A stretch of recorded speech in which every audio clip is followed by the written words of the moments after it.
Imagínense por un momento estar en una habitación de hotel. Faltan 3 horas exactas para una cita.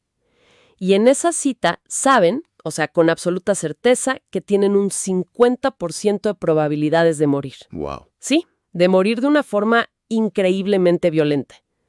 ¿Qué hace a la mente humana en ese lapso? Es una excelente pregunta. Y lo instintivo sería pensar que alguien que elige ese destino entra en un estado zen. Claro, como de mucha concentración. Exacto. O tal vez que exhibe una valentía casi estoica, como una máquina diseñada para no sentir miedo. Pero sabemos que no es así. No, para nada. Esa es la fantasía heroica que siempre nos han vendido. Es una idea muy reconfortante. Nos deja clasificar al mundo en categorías ordenadas.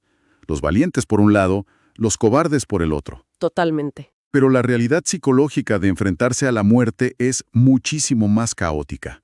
Es sucia y francamente contradictoria. Y exactamente esa contradicción es la que vamos a explorar hoy. Les damos la bienvenida a una nueva inmersión profunda. Así es. Para quienes nos acompañan, el mapa de nuestra exploración de hoy está basado en unos extractos brutalmente honestos de una obra maestra.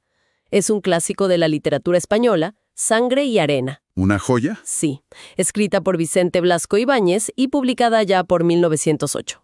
Y nuestra misión en este análisis profundo es hacer algo, pues, un poco incómodo. A ver. Vamos a apartar la mirada del espectáculo brillante. Nos olvidamos del sol, de la arena y de la estética romántica de la tauromaquia. Claro, vamos al oscuro. Exactamente. Queremos meternos de lleno en la psicología pura y dura de un hombre que se gana la vida arriesgándola. Queremos entender cómo la maquinaria de la pobreza y la presión social empujan a alguien a pararse frente a una bestia de media tonelada. Bueno, vamos a desglosar esto. Porque el nivel de acceso que nos da el autor a la mente del protagonista, Juan Gallardo, es casi claustrofóbico. Muy asfixiante. Sí. Arrancamos en el presente, en esa habitación de hotel en la calle de Alcalá, en Madrid.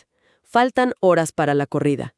Y no vemos a un semidios inquebrantable. No, vemos a un hombre cuyas funciones biológicas se están apagando por el pánico. Tal cual. El tiempo parece chocar contra una pared. O sea, no puede tragar casi nada. Apenas un pedazo de carne asada y un café negro. Y está este detalle de la meada del miedo. El cuerpo literalmente rechazando la situación. Y hay un detalle sensorial que me voló la cabeza. Ah, el perfume. Sí. El tipo se baña, o sea, se empapa literalmente en perfumes carísimos. Esencias inglesas que le regalan sus amigos aristócratas. Lo fascinante de esto es que ese detalle del perfume es una puerta de entrada a toda su psique. ¿Tú crees que es solo vanidad? No, para nada. Blasco Ibáñez no lo menciona para decirnos que Gallardo es vanidoso. El texto sugiere que Gallardo necesita ese aroma fuerte y costoso para tapar algo muy específico. Su pasado. Exacto. Lo que él mismo describe como el acreedor de miseria de sus primeros años. ¡Qué fuerte! Psicológicamente, el olfato es el sentido más ligado a la memoria. Gallardo es un hombre que viene de la pobreza extrema. Y aunque su cuenta bancaria ahora sea enorme, en su cabeza sigue siendo aquel niño hambriento. El perfume es, de hecho, su primera capa de armadura contra el síndrome del impostor. Lo que nos lleva a la segunda capa de armadura, que es literal. El ritual de vestirse. Ese es un momento clave. Sí, y ese ritual lo dirige su sirviente y mozo de estoques, un hombre llamado Garabato. Garabato no es cualquier persona. No, Garabato es un extorebo pequeñito. Está lleno de cicatrices horribles. Tiene la cara desfigurada por una cornada en el pasado. Es decir, mientras Gallardo intenta convencerse de que es invencible, tiene el fracaso caminando por su propia habitación. Totalmente. El fracaso y la tragedia le están entregando los pantalones. Sí, es una ironía brutal. Y la tensión en esa recámara estalla de una forma casi ridícula.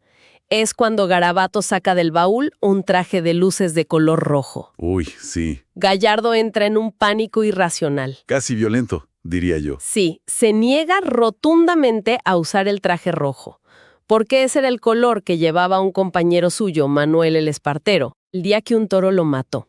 Exactamente. Aquí vemos cómo operan los mecanismos de la superstición. Claro, intentar controlar lo incontrolable. Precisamente. Cuando un ser humano se enfrenta a un entorno de altísimo riesgo, donde el control real es mínimo, porque al final el animal hace lo que quiere. Sí. La mente inventa reglas arbitrarias para crear una ilusión de control.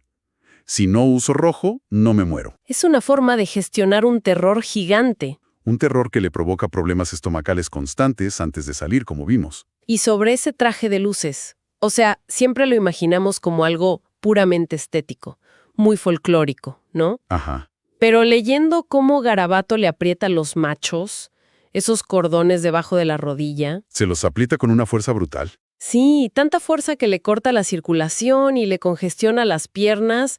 Yo me quedé pensando, como mujer que analiza esto desde fuera, esto funciona mecánicamente como una armadura militar moderna. Es una excelente analogía. Pero también es un anclaje psicológico. Es decir, esa presión física extrema, el peso del oro en la chaqueta. ¿Acaso el exceso de perfume y seda no es solo un mecanismo de defensa psicológico? Totalmente. Es para convencerse a sí mismo de que es un dios invulnerable y no un mortal asustado. Absolutamente. Si conectamos esto con el panorama general de lo que le espera afuera, la cosa cobra sentido. A ver. Ese traje constrictivo lo obliga a mantener una postura rígida, casi divina, porque en el instante en que sale al pasillo del hotel ocurre una transfiguración. Cambia por completo. El mortal que estaba aterrorizado en el baño desaparece. Emerge una figura arrogante que camina repartiendo monedas y sonrisas. Claro, tiene que mantener al personaje. Y necesita esa fachada porque la relación que tiene con su público es profundamente tóxica. Uy, sí, hablemos de eso. La multitud que lo espera afuera no valora su técnica artística. No les importa el arte. Exacto. Lo idolatran porque su estilo es suicida. Le pagan fortunas precisamente porque creen que va a morir. Exigen sangre a cambio de fama. El público es casi un monstruo que exige un sacrificio. Tal cual. Pero esto nos plantea una duda gigantesca. Digo, si el unido en esa habitación es tan agobiante, si el cuerpo te pide a gritos salir corriendo en la dirección opuesta, ¿por qué abrir la puerta? Esa es la gran pregunta. Y la respuesta a esto requiere ir al pasado de Gallardo, a su infancia en Sevilla, cuando le decían el zapaterín. Sí, su origen lo explica todo. Porque el motor que empuja a este hombre no es la valentía abstracta, es la miseria absoluta. Así es. Blasco Ibáñez nos dibuja un cuadro sociológico devastador de la España de esa época. Sí, un cuadro muy duro. Gallardo es hijo del señor Juan, un zapatero remendón y alcohólico bondadoso, pero que deja a la familia en la ruina. Y su madre, la señora Angustias. Ella tenía que hacer milagros con las sobras de comida podrida para mantenerlos vivos. En ese contexto, la vida normal ya es letal. Sí, las enfermedades, el hambre. Exacto. Entonces, Gallardo se escapa. Elige una adolescencia nómada. Como el zapaterín, viajes clandestinos en trenes, recibiendo palizas. Robando gallinas crudas para comer. Y enfrentando bestias viejas y resabiadas en pueblos perdidos. Esos toros de pueblo son una trampa mortal. Son los peores. Y aquí es donde la cosa se pone realmente interesante. Porque hay un punto de inflexión brutal. La muerte de Chiripa. Sí, Chiripa era su mejor amigo. Un chico de su misma edad. Y el autor describe cómo un toro lo destroza en un pueblo de Extremadura. Una escena espantosa. Lo sacude en el aire, lo deja desangrándose. Ahora, yo pensaba, la lógica dictaría que ver a tu mejor amigo morir de forma tan espantosa te aleje de los toros para siempre. Sería lo normal, ¿no? Claro, que vuelva corriendo a ser zapatero. Sin embargo, esto lo impulsa aún más. Es una reacción muy paradójica. Es que para entender esa reacción hay que ver el contexto sociológico que mencionábamos. A ver, explícame eso. Para un marginado en extrema pobreza, la vida cotidiana ya es letal. El anonimato, las enfermedades, el dolor físico en el ruedo se acepta como un impuesto. ¡Wow! Un impuesto. Un impuesto para salir de la miseria. Las fuentes citan un pensamiento tácito brutal. Peores cornadas da el hambre. Peores cornadas da el hambre. ¡Qué frase! Es la realidad de ellos. Además, la muerte de Chiripa, por más trágica que sea, simplemente eliminó la competencia. Claro, suena cruel, pero es verdad. Y le dio a Gallardo un aura de tragedia que aceleró su carrera. Le permitió empezar a matar toros desde el principio, sin pasar por aprendiz. Y la apuesta, por más aterradora que sea, al final le funciona. Logra su objetivo, escapa de la pobreza y se vuelve inmensamente rico. Compra casas. Sí, compra la inmensa finca La Rinconada, pero la riqueza no elimina el terror. No, para nada. Simplemente transfiere el costo psicológico a quienes se quedan en casa. Ese es un punto importantísimo. A mí me rompió el corazón leer el contraste entre la vida pública de Gallardo y el calvario privado de su esposa, Carmen. Imagínate, 72 corridas al año. ¡72! Es un pánico que la consume cada primavera y verano. Y al igual que Gallardo tiene sus rituales con la ropa, Carmen tiene los suyos. Sí, sus supersticiones y negociaciones divinas. Me llamó mucho la atención su evolución religiosa. Es fascinante. Cuéntanos de eso. Bueno, ella empieza rezándole a la Virgen de la Macarena. Ujú. Pero llega un punto en que la abandona, porque, según ella, las mujeres pueden tan poco frente a un destino tan violento. Busca algo más fuerte. Exacto. Cambia en favor de una figura más dramática y poderosa, Jesús del Gran Poder. Claro. Y empieza a pagar cirios, rezando a una velocidad vertiginosa, una letanía interminable hasta que recibe el telegrama, ese que dice, sin novedad. Y en ese segundo, respira. Hasta la siguiente corrida. Es un nivel de estrés sostenido terrible, y por si fuera poco, el entorno familiar es súper opresivo. Así, ¿el cuñado? Antonio, el talabartero, un hombre celoso, codicioso, que se autoproclama administrador de la fama de Gallardo.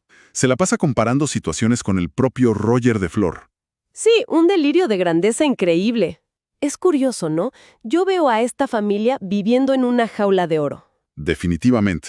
Tienen todo el dinero que no tenían en el barrio de la feria, pero carecen de paz. Y aquí va mi observación. Dime. ¿Acaso no es irónico que el torero enfrente a la bestia en minutos, pero su esposa sufra la corrida mental durante meses enteros? Es una ironía trágica. Y esto plantea una pregunta importante sobre cómo se distribuye ese sufrimiento en esta industria. Porque no todos sufren igual. Exacto.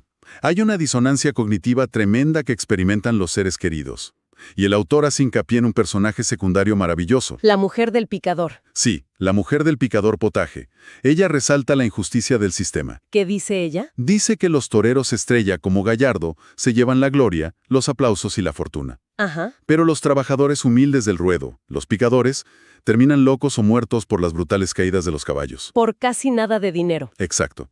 El sufrimiento familiar está jerarquizado por el estatus del lidiador. Todos sangran, pero a unos se les paga con oro y a otros con monedas. Así es la sociedad de ese momento. Y hablando de la sociedad, ese éxito astronómico inserta a Gallardo en nuevos círculos sociales y expone unos contrastes marcadísimos en la España de la época. Vemos dos mundos diametralmente opuestos. Y esto es genial porque las fuentes nos muestran la política y la lealtad a través del personaje de Sebastián, mejor conocido como el Nacional. Un personaje entrañable. Sí, es su banderillero, un hombre de profunda bondad pero analfabeto. Es radical, republicano y anticlerical. Y ojo con esto, no estamos tomando partido, simplemente reportamos sus visiones que son fascinantes. Claro, son interesantísimas. Su argumento sobre Adán y Eva es comiquísimo. Así, dice que la historia de Adán y Eva es líquido, o sea, una mentira.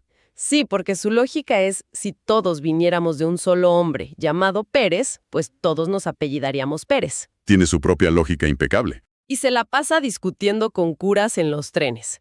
Y clava las banderillas gritando "pa'l clero". Pero aquí está el contraste hermoso. A pesar de rechazar las instituciones y las jerarquías, arriesga su vida ciegamente para salvar a su patrón en el ruedo. Su lealtad humana es más grande que su ideología. Exacto. Pero luego tenemos el otro extremo, el capricho de la aristocracia, Doña Sol. Uf, Doña Sol. Ella es la sobrina del marqués de Moraima, una mujer de mundo, escandalosa. Ha viajado por Europa y ahora simplemente busca color local. Busca entretenerse. Sí, y su encuentro con Gallardo es de película. Ella se cae del caballo intentando torear una res y él la salva de la vergüenza toreando al animal con su chaqueta. Y eso le abre a Gallardo las puertas de la mansión de ella. Una mansión llena de antigüedades finas y un lujo abrumador. Entonces, ¿qué significa todo esto? Es un choque de mundos brutal. Para mí, Doña Sol es como una turista emocional. Alguien que hace un safari en las costumbres de las clases bajas. Qué buena forma de verlo. Juega con el peligro y juega con Gallardo como si fuera un souvenir exótico. Sí, lo exotiza por completo. Y el pobre Gallardo, a pesar de ser un héroe que mata bestias todos los días, experimenta un brutal síndrome del impostor en ese comedor. Está aterrorizado. Literalmente aterrorizado de romper una silla vieja o usar mal un tenedor. Y ese choque de clases lo sintetiza todo. Fíjate en la diferencia. A ver. Nacional, el peón, desprecia la ignorancia del sistema, pero tiene una lealtad pura hacia el individuo, hacia Gallardo, el ser humano. Sí, da la vida por él. En contraste, la aristocracia, representada por Doña Sol y el Marqués, valora al individuo solo en la medida en que encarna la destreza. Claro, solo si los entretiene. Exacto, solo si es parte del entretenimiento bárbaro del sistema. Gallardo está atrapado en el medio. Es un rey en el ruedo. Pero sigue siendo el zapaterín inseguro frente a los dueños de la tierra y la riqueza antigua. ¿Qué soledad tan profunda debe sentirse en ese lugar? Muchísima. O sea, para ir recapitulando. Los documentos fuente nos revelan de forma espectacular que la verdadera batalla de este torero no es solo contra la fiera. No, el toro es solo la parte visible. La verdadera lucha es contra el terror paralizante, contra ese peso aplastante de la pobreza pasada que no lo deja en paz. Y contra la constante presión de un público y una sociedad que, literalmente, lo devoran vivo. Lo cual nos deja con una reflexión final que me gustaría plantearle a quienes nos escuchan. Adelante. Es una paradoja del espectáculo humano. Viendo todo esto, yo me pregunto, ¿es la fiera en la arena el verdadero monstruo de esta historia? Es una buena pregunta. ¿O lo es el insaciable apetito de la sociedad? Desde la masa popular que pide sangre hasta la aristocracia que busca un capricho exótico. Todos exigen lo mismo. ¿Sí? Exigen que un hombre pobre apueste su vida cada tarde a cambio del simple derecho a existir con dignidad. Te deja pensando en nuestros propios espectáculos hoy en día. Exacto. O sea, en los reality shows, los deportes extremos, el morbo sigue ahí. La sociedad no ha cambiado tanto como creemos. Definitivamente. Bueno, ha sido fascinante mirar más de cerca estas historias que a veces creemos conocer solo por la superficie. Ha sido un análisis profundo excelente. En nuestro próximo Análisis Profundo.